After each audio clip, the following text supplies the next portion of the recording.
We are currently in Sofia at the EU Youth Conference. Over the past 6 months, more than 48,000 people expressed their views for the future of Europe. With this mutual vision, we developed 11 youth goals that we now want to share with you. We want to build a bridge between the EU and young people and want to regain trust and increase participation. We want to ensure the equality of all genders and gender-sensitive approaches in all areas of life. We want to enable the inclusion of all young people in society.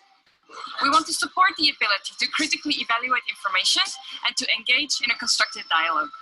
We want to end the stigmatization of mental health issues and achieve a better mental well-being. We want to create conditions in which young people can fulfill their full potentials in rural areas. We want an accessible labor market with opportunities that lead to quality jobs. We want to adapt different forms of learning and equip young people for challenges in the future. We want to strengthen young people's democratic participation and provide youth spaces in all areas of society. We want a society in which all young people are environmentally active, educated, and able to make a difference in their everyday life. We want equal access to youth programs and youth organizations based on a society on European values. So please share this video. Spread the message. And most importantly, Youth of Europe!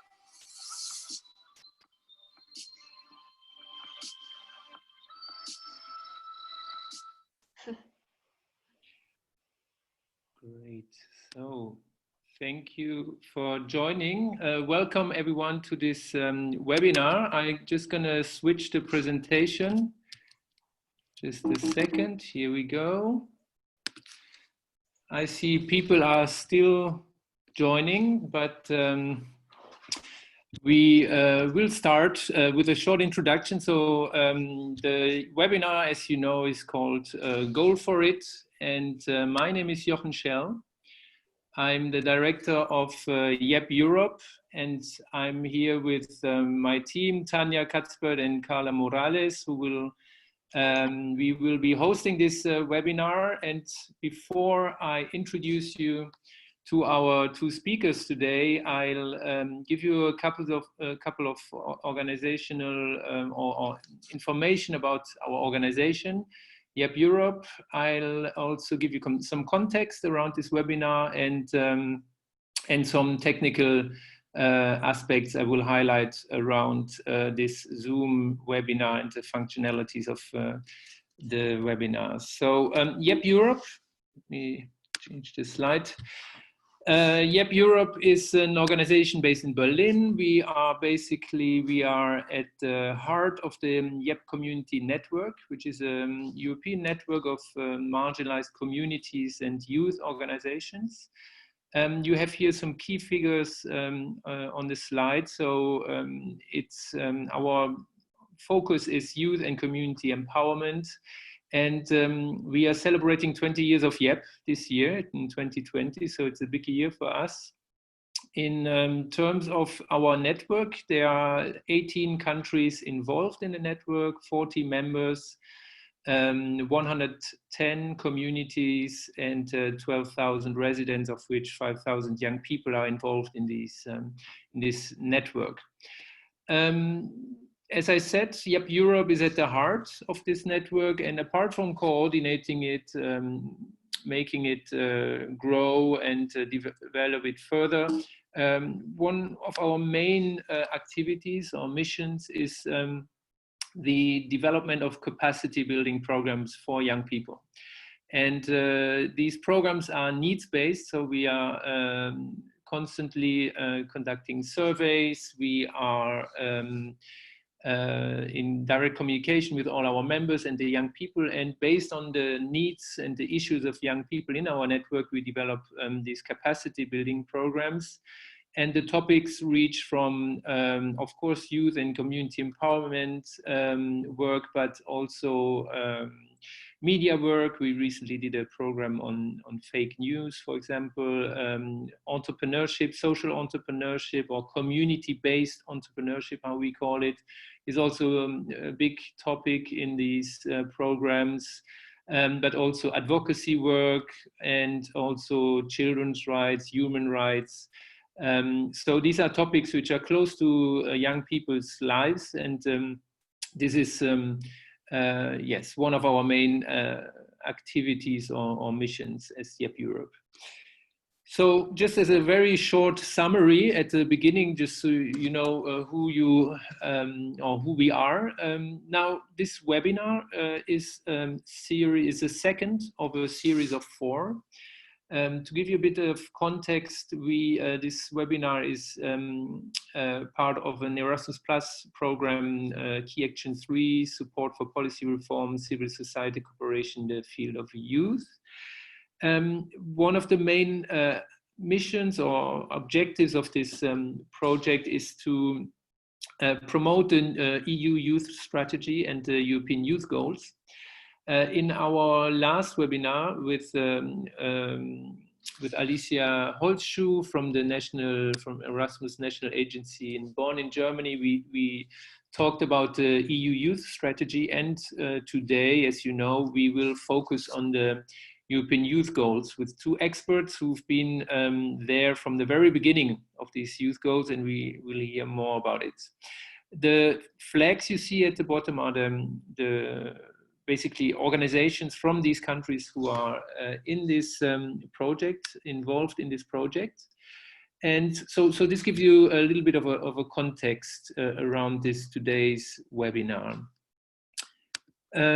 Some technical aspects. Due to the pandemic, I think many people of you might be familiar with Zoom by now, but just a couple of points. This is a webinar, it's not a conference call, so you have some certain functionalities and others you do not have. So we have a chat room, you will see it at probably the bottom or the top of your screen. You can use this chat room during this webinar to ask questions, make comments. We also have polls, as you can see now on the screen as well. We just launched one. They are pop-up windows with questions to you, the audience, and we will also screen the results, the answers of these questions through the polls. And then we have a question and answer option. This is for rather the end of the webinar, so we will reserve about 15 minutes for you to ask questions to us or the speakers, and so that is to be used for the Q&A section. And then the microphone and the camera are not, you cannot use them because it's a webinar, not a conference call.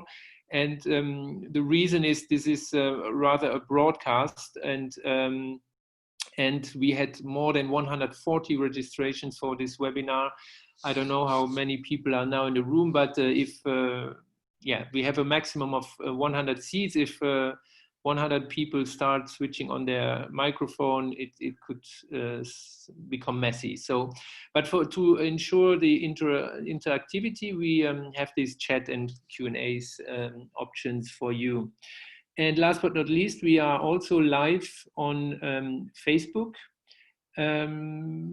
Exactly. So these are some technical points around this webinar. Let me now introduce you to our speakers. So we have Georg Feiner. He's the coordinator of, or one coordinator of the SALTO Participation and Information Resource Center based in Estonia.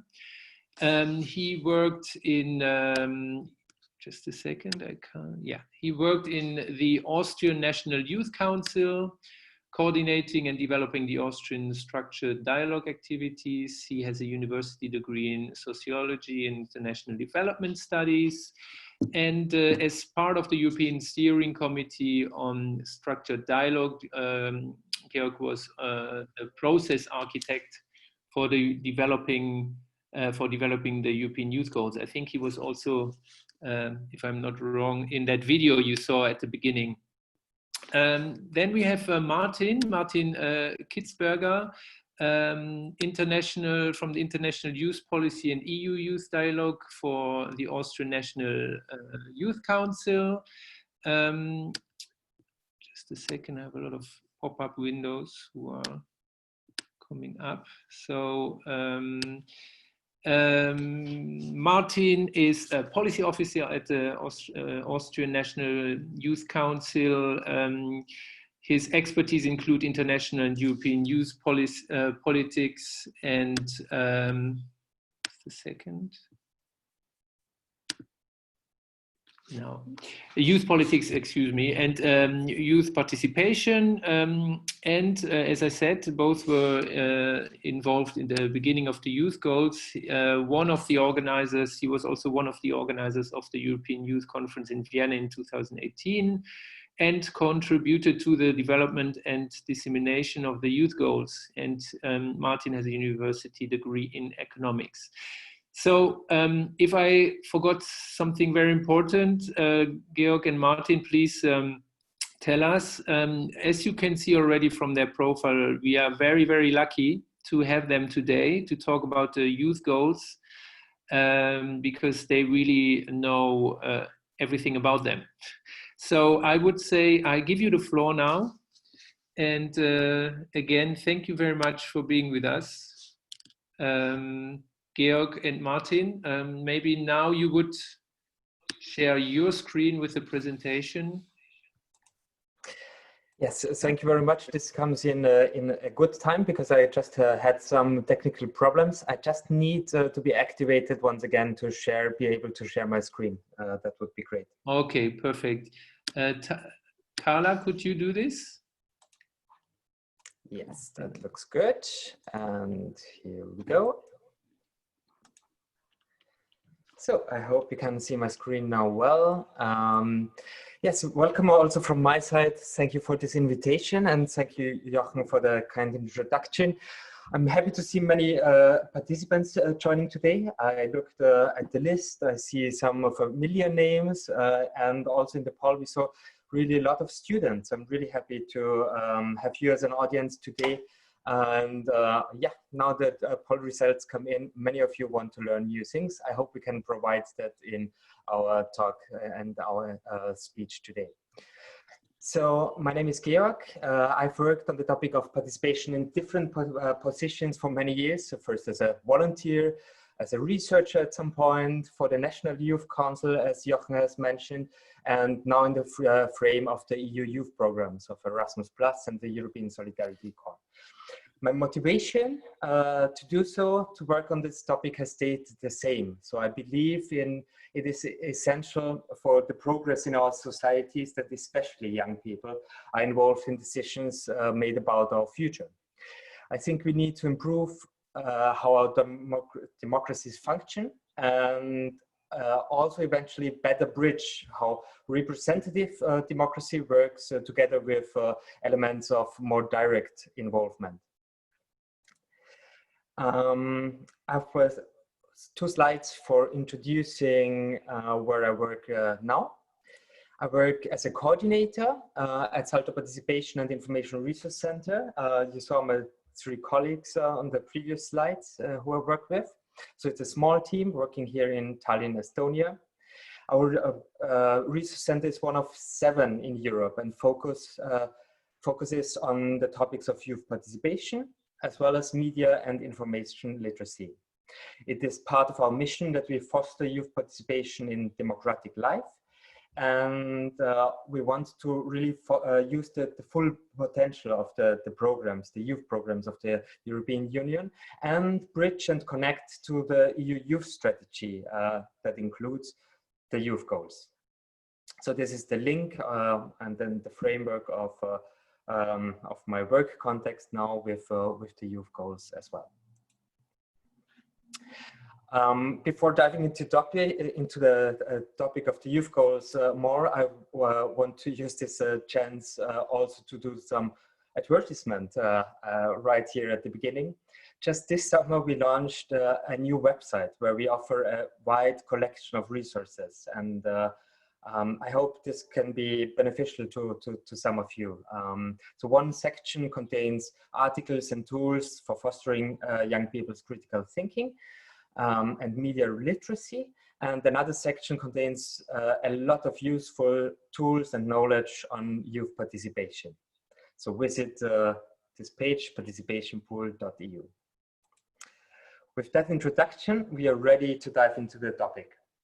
Just at this point, also to be transparent in my presentation, I want to emphasize that I don't provide an independent outsider's analysis of what has been going on in this development of youth goals. I have a specific and subjective standpoint because I also had a role in the process, as Jochen said. Why do I think that this youth goals story is special? Because it's an example of youth participation with a huge long-term impact, and I think that we all can learn from it. To say this on a more abstract level, the youth goals are policy goals. That means they provide a shared direction for political decisions on youth policy across Europe. And I want to dive a little bit deeper in how they have been developed. So, and at the same time, a policy is starting, and I'm already curious how much you have been familiar with the youth goals before this webinar today. So, about the timing. In 2017, we knew that a new EU youth strategy would be developed until the end of 2018.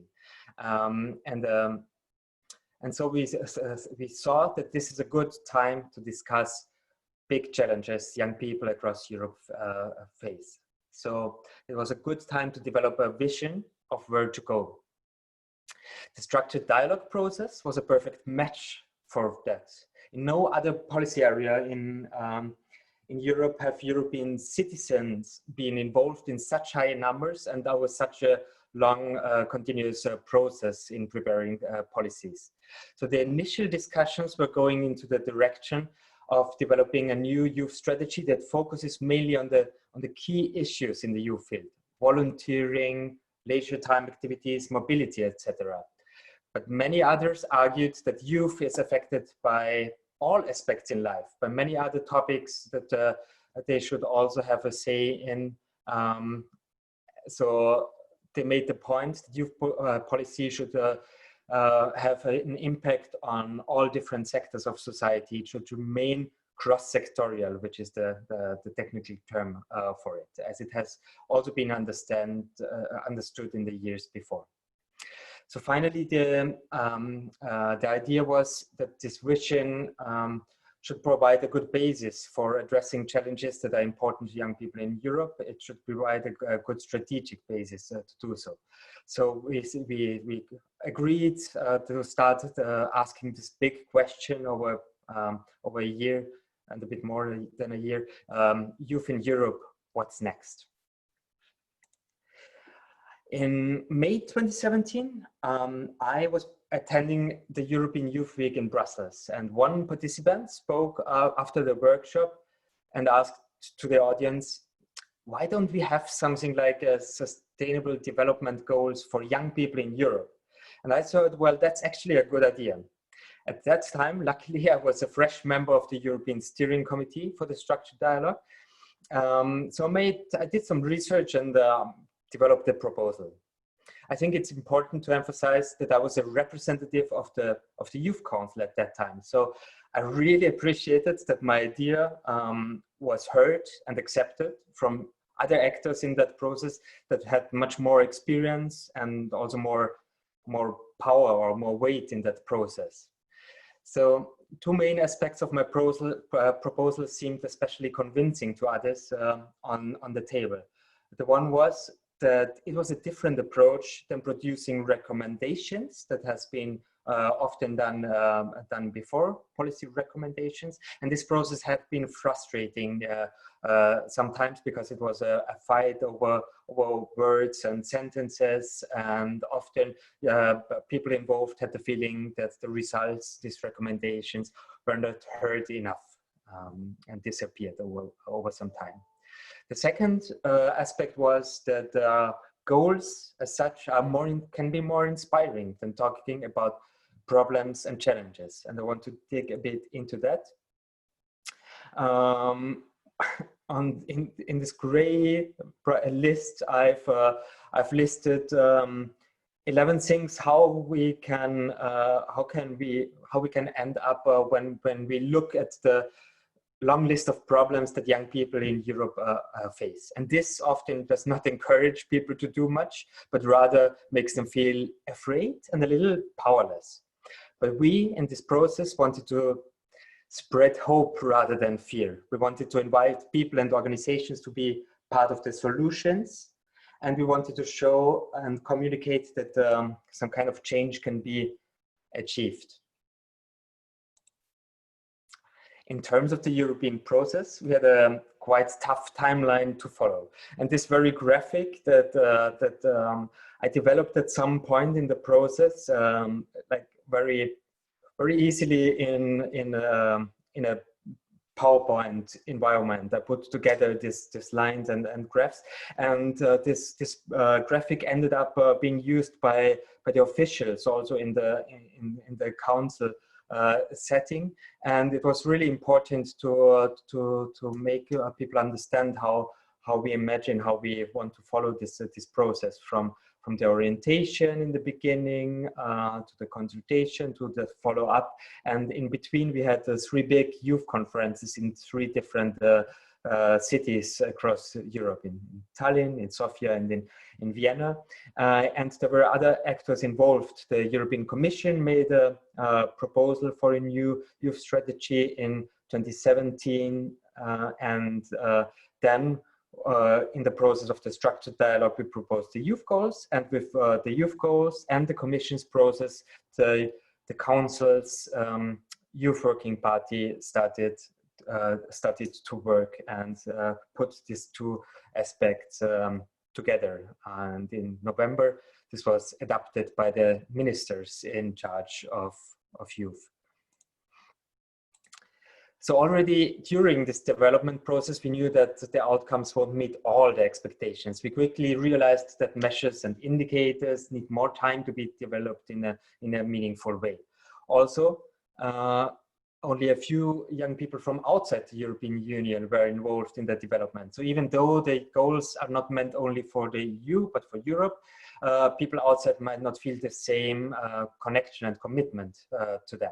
And finally, there was no one agreement on how exactly to follow up on the youth goals with the EU Youth Dialogue. So the process was a bit slower and less efficient in the follow-up than we wanted it to be. So there has been a lot of criticism about this European structured dialogue process, but I would like to sum up also a few highlights and successes of it. For the development of the youth goals, we combined the numbers, and 48,369 people were involved at some stage in the consultation of creating these youth goals. The background was not all the same background, but it was quite diverse. And in all EU member states, there are national working groups who conduct consultations with young people on a regular basis that have impact on youth policy across Europe. So this is some of the successes. And what stays, to sum up this youth goals journey, there's now a common vision that the Council agreed upon, and the ministers of the member states committed to. The vision has become part of the agreed EU youth strategy that's being implemented by many actors now. It's having an influence on member states' youth policy. Many started aligning their policies on this youth goals implementation. It has an influence on the programs Erasmus Plus and Solidarity Corps. That's also something I look in my current role to, that we use that even more. And I think the process is a really good example that participation does not only mean giving up share of power, but potentially can strengthen the institutions that are committing to participation at the same time. So at this stage, thank you very much for listening to this introduction. I'm handing over to Martin, who has also been really closely involved in the process. Hello, also from my side. Thanks for the invitation, and thanks for Georg for leading the way. I have to say as well that I cannot offer an objective view, as I have been involved very much as well in the process. And I want to talk a little bit about the whole dissemination process, about how we try to make the use goals more visible. And for me, I can really remember very well when the use goals were officially adopted in 2018. I was just at home in Vienna, and back then I was working together with Georg at the Austrian National Youth Council. And he was at the EU Youth Conference in Bulgaria. He talked about that, and he called me and said, "Hey, the youth goals are nearly finished. Do you think there is any chance that we can quickly put up a website so everybody can access the information tomorrow in the morning?" So basically, we had thought about a lot of different things. We thought about the different presentations. There were first visualizations. There were templates. But yeah, we forgot to build a website, and it was way too late to ask anybody else. So I started to Google how to build a website, and I ended up using some WordPress templates. I had no experience in doing so, and it was probably one of the ugliest websites in history. But it provided all the necessary information for all the delegates at the conference, and it made it available for them. And I think that was really important for us. And I think this is also what I really liked about working on the use goals, because there is this clear policy process, but there was always this activism. There was this strive to change something here, which sometimes includes staying up all night to build the website without any experience. We just updated the website last week. It looks a bit prettier now. So have a look at it if you want, and let us know. But yeah, I really want to talk about some key elements from my side. I mean, a lot of people have been involved in the process, but there were three things that I think were key elements in making the use goals more visible. There was on one side information. There was also a very big thing about visualizations. And back then we still had analog events where we met. And I think the European Youth Conference in Vienna was a very central point for that. So yeah, the first thing we just saw the video of the youth delegates, and you can also find it on the website if you arrived a bit later in the webinar. I think this was really a starting point. We had a video where the youth delegates who have been involved in the process talked about the use goals. We used that video a lot. We had the website. I mean, we really wanted to have clear information on the process and the outcomes available for all relevant people. So it was really important that the information started spinning within the relevant actors. And after that, one of the key elements was the visualizations, because we really know that we need a clear visual way how to communicate about the youth goals. This task was especially taken over by the Austrian National Agency, the Austrian National Youth Council, in cooperation with the Ministry for Youth in Austria, as Austria took over the presidency of the council back then. And the icons were a really central part. You can see them now here as well, for us, as they were supposed to communicate the goals well on the visual level. So we got in contact with several graphic designers. The big problem was for us to design something as simple as possible, at the same time timeless, not too sterile, but also not too childish, and unique. And so it really took us a few loops, and in the end we had a lot of feedback loops. We saw that it got more and more difficult as more actors became involved, but in the end we were really happy with it. And we also did something what I think is really important. We commissioned a design manual in which the designers really described precisely how to use the use goals on the one side, but also very clear how not to use them. This may sound very obvious, but we saw really quickly how people may misuse them, color change them, crop them, and so forth, which is of course sometimes fine. But if you want to have like a central, a clear visual communication that people can remember the use goals when they see them, it's quite important to use the same with visual language. And also one thing that we wanted that the use goals really work on a big scale, like on A1 posters, but also to have all of the use goals on small gaming cards. In Austria, we put them on small gaming cards. And one thing that I think is was quite good is also that we had templates for different language versions. So on the website, the use goals are now available in 16 different language versions, more and more coming up. And the colleagues of the German National Youth Councils translated the use goals into simple language, so to make the use goals even more inclusive. The third element was, or is still, I think, very much events to use the use goals really everywhere. In Austria, we try to use them at every single event. When we, as the National Youth Council, go to our ministry, we bring them with us. We always try to communicate with them. But the central point in the beginning of the youth goals was for sure the EU Youth Conference in Vienna. And what we tried there is, because the youth conference was important because all the relevant actors came to it. So everybody, so not everybody, but many people who have been involved in the whole process, but also ministries, ministers of all different European countries who are responsible for youth.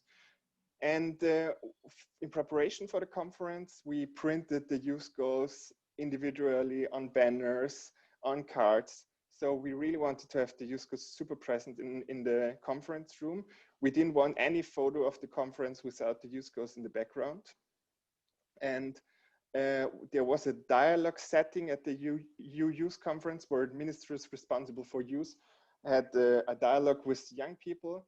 And as you see on the photo right now, this is the Norwegian minister responsible for youth, or I don't know if she's still responsible, but back then she was responsible. And the young people and the ministers wrote joint messages on the youth goals, on youth goal postcards. We saw these photos circling around on social media, so it created like quite a buzz. And I think what is quite important also, when we planned the youth conference and we had all these ideas, we had a lot of different people in our team with different backgrounds, educational background, professional background, life backgrounds. And none of us had a clue about marketing. So every marketing agency probably advised us different. And I don't think we made it super well or super bad. But I think we always try to treat the youth goals very carefully and to have respect for the fact that many young people all over Europe participated in creating them. I think that was really important for us. So there is another element which I don't think should be underestimated too much in this whole process. I think one of our best ideas was to print the youth goals on little chocolate bars. Maybe some of you have eaten them or saw them at least at social media. We saw after the youth conference that there were a lot of photos of the little chocolates in the so-called European youth policy bubble on social media. It exists. And not only the young people, but also under the political representatives and ministers who attended the conference on the last day. And just as an example, the Minister for Family and Youth from Austria told us months later which youth goal was her favorite chocolate type. And in Austria, the youth goals are part of a governmental agreement since 2019. The youth goals are an integral part of the national youth strategy. Every ministry in Austria has defined a youth goals they would like to work on. And for sure, it was not just the chocolate what did it, but I think it may have helped in the whole process. So I want to continue to talk a bit about how we continue to work on the youth goals. There is I think there is one thing that is really important in a positive but also in a negative way. So there is not a centralized unit that is responsible for the youth goals. There is not a youth goals knowledge center, so all the relevant actors who worked on it are responsible that the youth goals, that work on the youth goals happens. And so this is sometimes a very activist thing to do, like to really try to communicate with the youth goals with project partners. So it is very much project based. So work on the youth goals happens a lot of within the framework of the EU Youth Dialogue, and also a lot within Erasmus Plus projects. We as Austrian National Youth Council have been partnering up with 4 more youth councils all over Europe, and a research partner in an Erasmus Plus Key Action 2 funded project. These kind of projects are where you can really work on intellectual outputs, where you can try some things out. So we called it Youth Goals Laboratory, Youth Goals Lab, really to try out different things with the youth goals. We did we had 2 main big outcomes. One was that we, as Georg said before, one of the missing elements is indicators.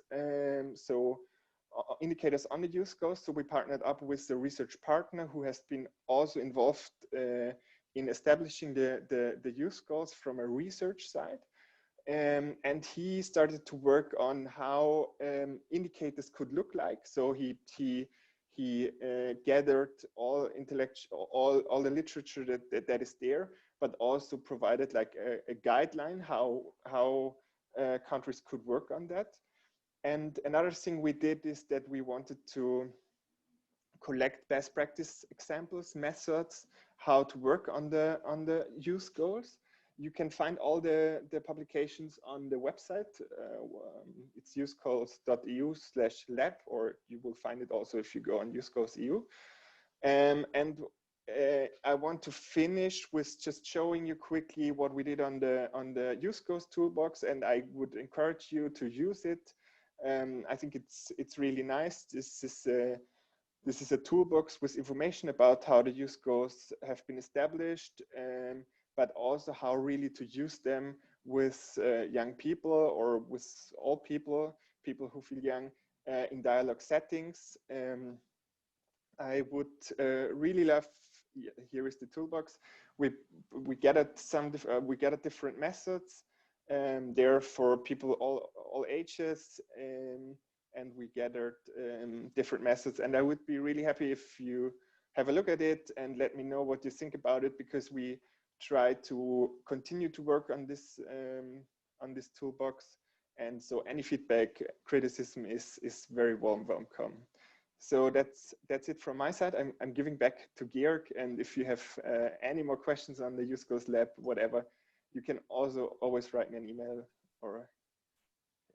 Thanks. Thank you, Martin. Great, thank you. I've just also included a little outlook of how we here at Salto Participation and Information are going to continue also working with the youth goals. We have just created in the past year a strategy for enhancing youth participation with the new programs that are coming into force from next year. And this is kind of a part of a big attempt to relaunch participation. There is a bigger priority now in the new youth programs on participation, and those 2 programs can also now support better to implement the youth goals. So it has been so far, there has been a specific project format, like the Key Action 3, that this webinar is also a part of a funded Key Action 3 project. now the attempt is more to have youth participation as universal priority in the programs and use all the project formats to foster youth participation. And we are also in the progress of creating a compendium of good practice projects that we want to showcase to see how youth participation can be done, and the practical guidebook that's all going to be finalized by the end of this year. So this is building on the youth goals and taking it further with this strategy that we have created, and yeah, 6 strategic aims. And the youth goals serve here as a evaluation framework. So we really want to put our efforts into achieving the youth goals with the 2 powerful youth programs that the European Union has. So this is the end of our input, and I think I'm handing over back to Jochen to guide us through question and answers. Yes, thank you so much, Martin and Georg. It was really, really a great presentation and very informative. And as I said in the beginning, it's really great to talk or to listen to people who have been there hands-on at the very beginning of this. What we would like to do now is to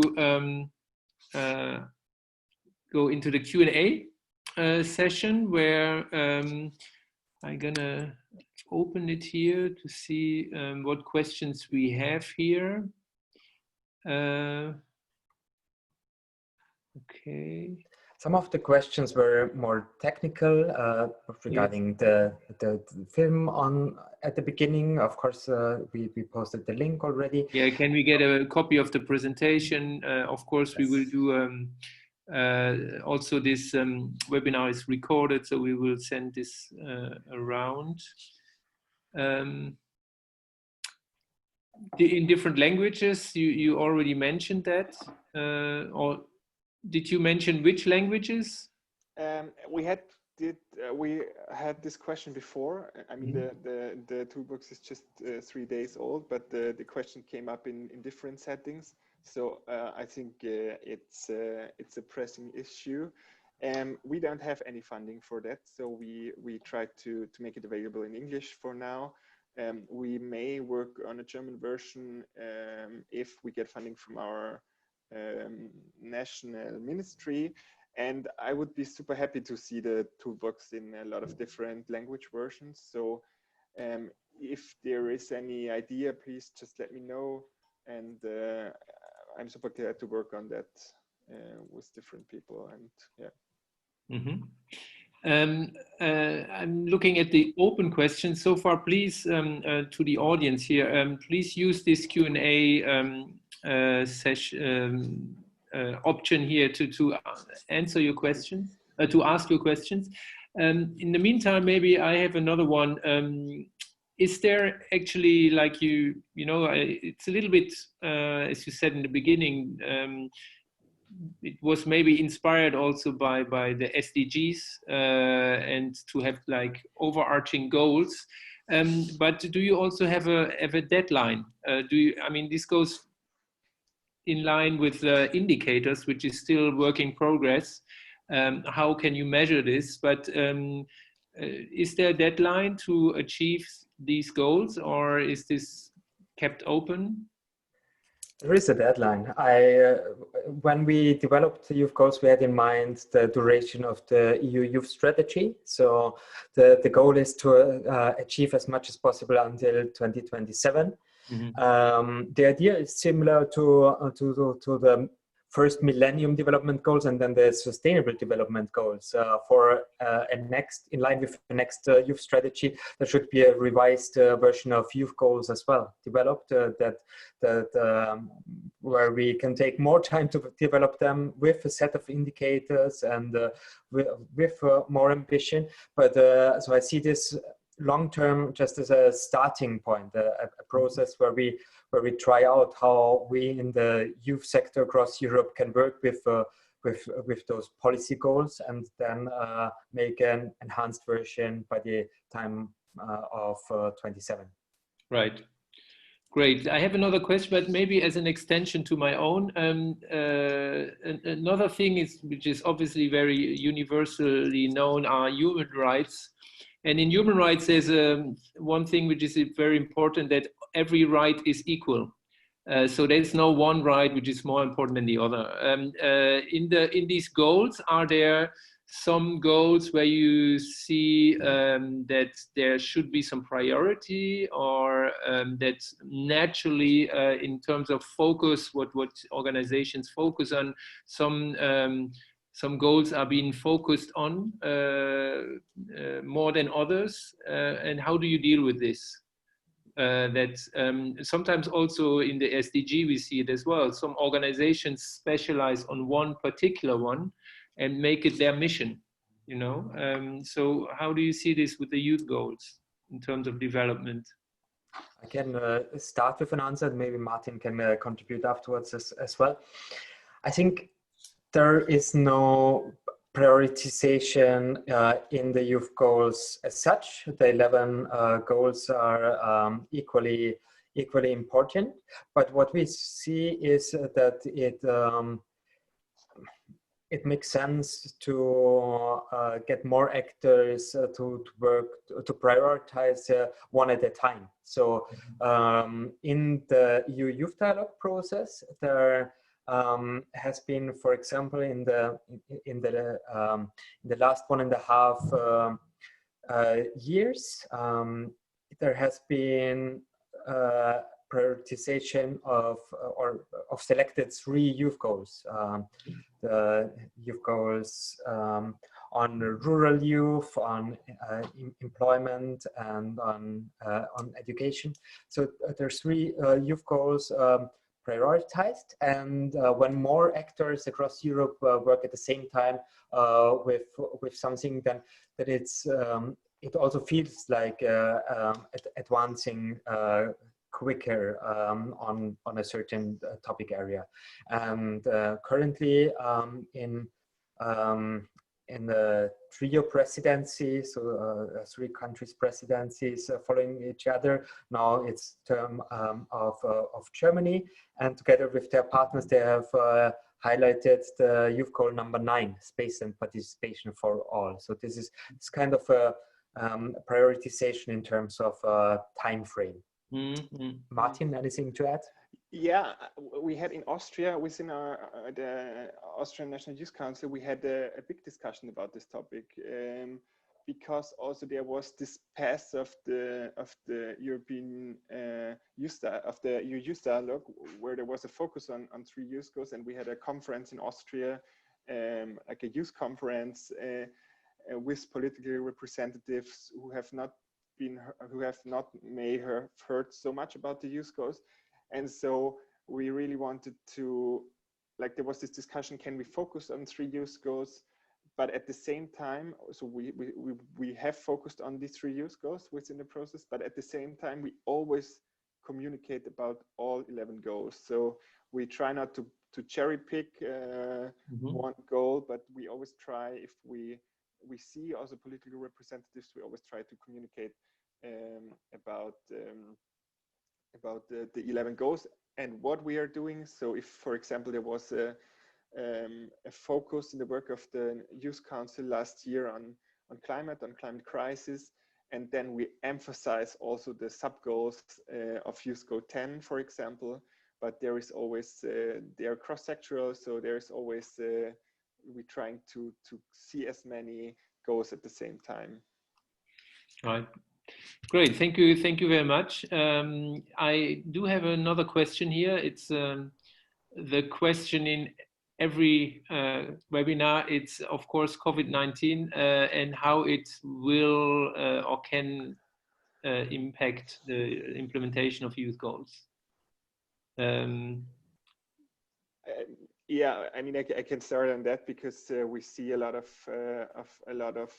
projects, events being postponed, and of course, what we did in the beginning was to try as much online as possible, but at the same time, we see that this is also not always the easiest way. So also within the work on the Kitchen 2 project with the Youth Goals Lab, we saw that COVID made a lot of things more difficult if you can't have meetings in person where you have like enough time and space to work together and things. So I think for sure COVID is a factor, but at the other side, we saw that there was a lot about, I mean, in the last months, there was really a lot of communication about the youth goals. We continue to work on it, and we present online tutorials on these toolboxes. So it also has a positive aspect that we have more time for that right now. But yeah, I think for sure it affects it. Yes, definitely.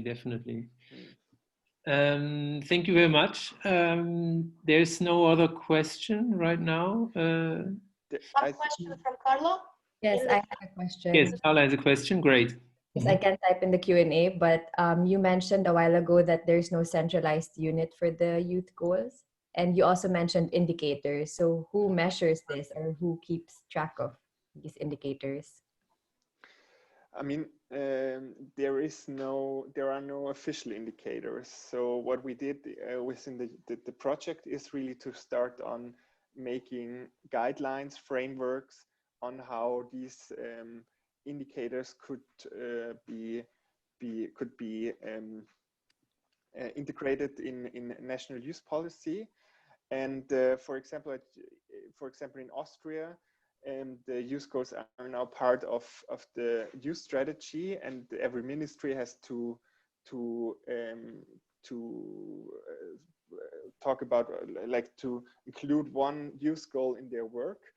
I mean, it was also not our idea that they will take one, but it's still good that they are confronted with the youth goals in their work, and they have to report on that, what they did within their ministry to achieve the sub goals of the youth goals. So this is one way, but I think we're still at the very beginning of that, and we will see different ways, and there is not one. There's for sure not one straight way to integrate indicators. Also, we had a lot of discussion also within the project team about the quantitative versus qualitative indicators. Yeah, but there is a long publication on that now on the website. So whoever is interested more in that topic, please check it out. And also, I can really recommend the work of Andrea Barta. He's a youth researcher and has been involved very much in the youth goals, and he's the expert on that topic. Great, thank you. There's another one here, but I don't really understand it. Sure, I wanted to know what you work on now. Okay, not very clear. We can give it another 30 seconds or minute to have more questions. So in our project, obviously, it's our mission, as I said before, to promote the youth goals, and we are doing already several things. Carla actually is producing videos with young people who express what goal is important for them, and how do they kind of work on it in their life or in their youth work. Yeah, from you as the experts, you gave already a lot of tips. What would be the three, I mean, maybe also resources or three advices or pieces of advice you would give us as organizations, or also the people in the audience, when it comes to the promotion and convincing people that this is important? Because as we said before, okay, there's the SDG, then there's human rights, and there's a lot of set of kind of goals already out there. Why are the youth goals important? What would be your pitch? Geert, do you want to start, or should I? Maybe you can. So, I mean, I've been involved a long time in this process. Georg has been involved longer, but I have been involved a long time.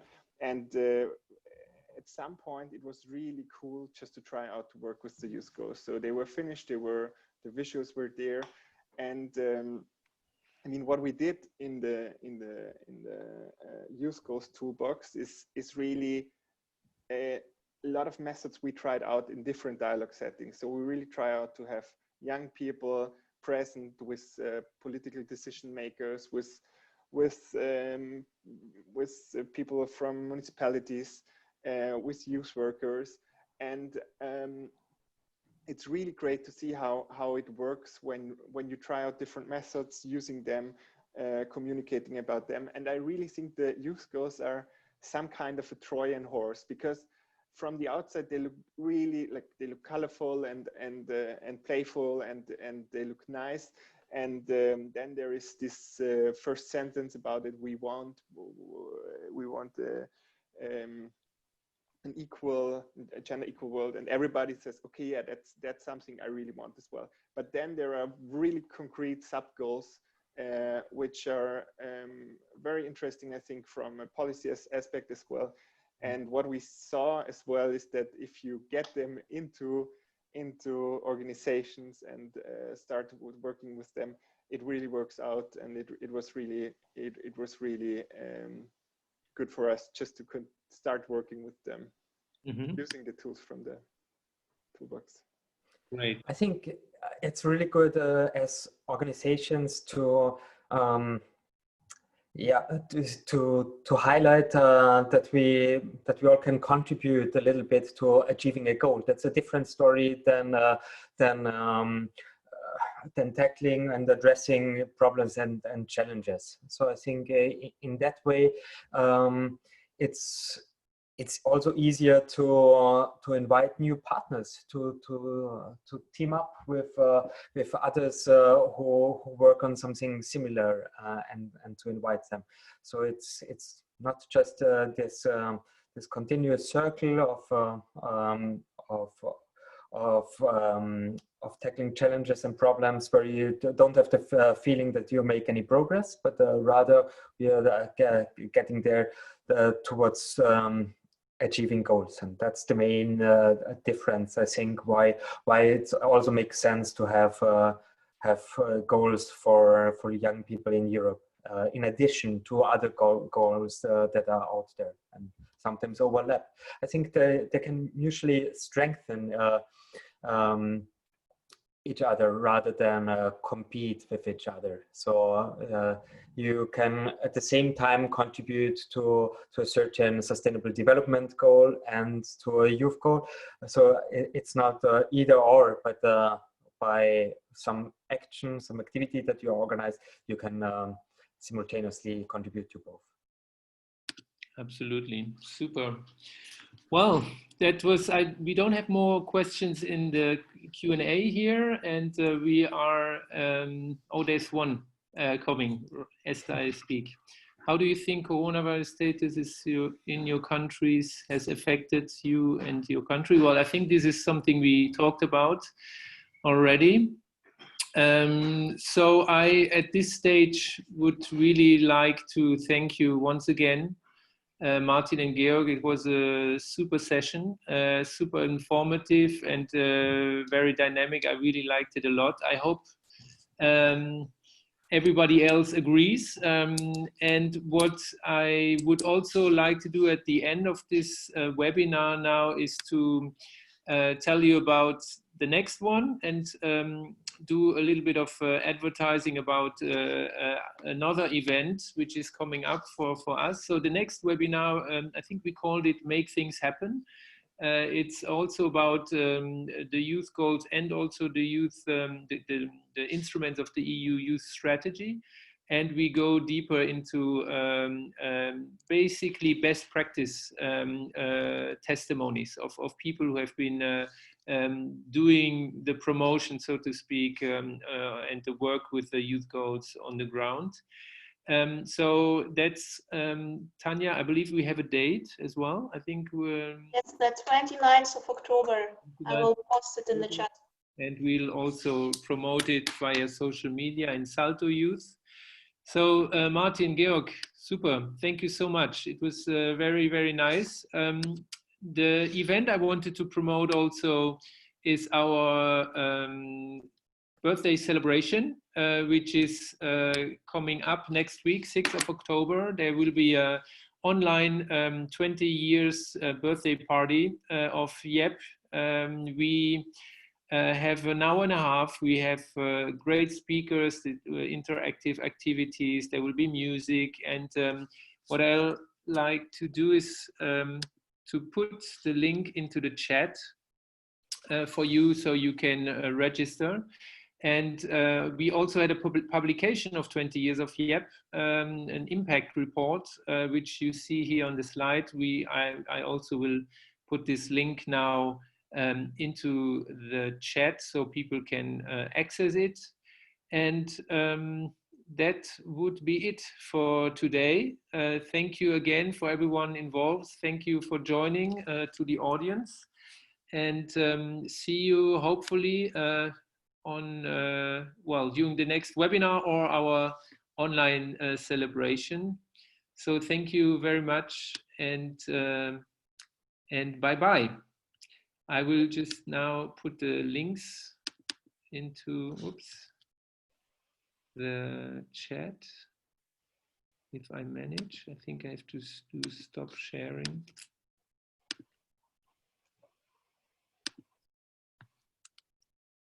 Here we go. So here's the link to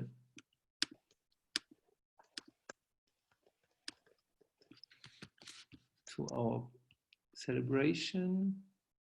Where is it now? Here. Here we go. Chat. So many windows. Here is the link to our celebration, and the other one is the report. If you want to have a look at